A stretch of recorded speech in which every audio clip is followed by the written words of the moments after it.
Gandang buhay mga ka-blessing! Ako ulit to, si Pastor Dan, at kung umabot ka na dito sa video na to, most probably, nag-share ka na ng gospel using the one verse evangelism. Kaya binabati kita ka-blessing. Good job! Woo! Yan!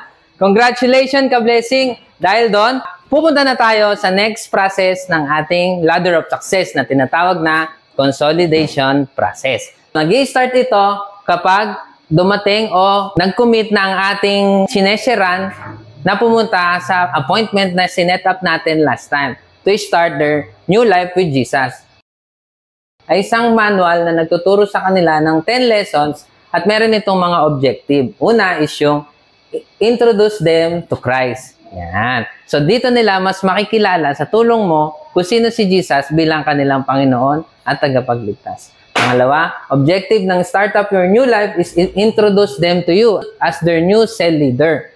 Dito, mas magkakaroon kayo ng relationship na centered si Jesus. And number 3, introduce them to community sa cell and church. Dito mo mas ma-emphasize sa kanila ang importance ng community sa buhay ng isang Kristiyano.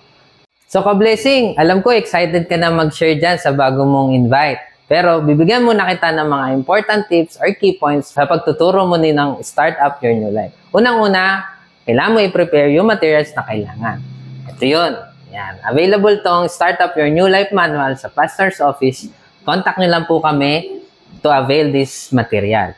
Meron tayong Tagalog, meron tayong English version. Yan. And mas maganda rin po na pag nag-share ka, meron ding copy yung sinesharean mo para ma-check niya rin personally yung nandito sa libro natin. Pangalawa, ang schedule natin ay pwede mo siya gawin 2 times a week. Ako, ginagawa ko, nag-schedule ako sa kanya in the middle of the week. Tapos, after yung pangalawang meeting namin, after ng church every Sunday. Then don't worry, sabihin mo sa kanya, yung meeting nyo, dapat naglalas lang siya ng 10 to 15 minutes. Pero mas okay din kung lalampas, kung talagang gusto pa nung ka-share mo na mag-usap or mag-bonding.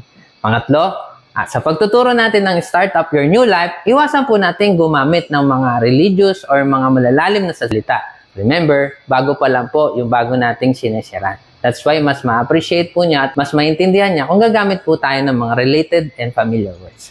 And lastly po, ang Start Up Your New Life meeting ay magkaiba at different po siya sa cell group meeting. Hindi po natin siya dapat pagsamahin o pag-isahin.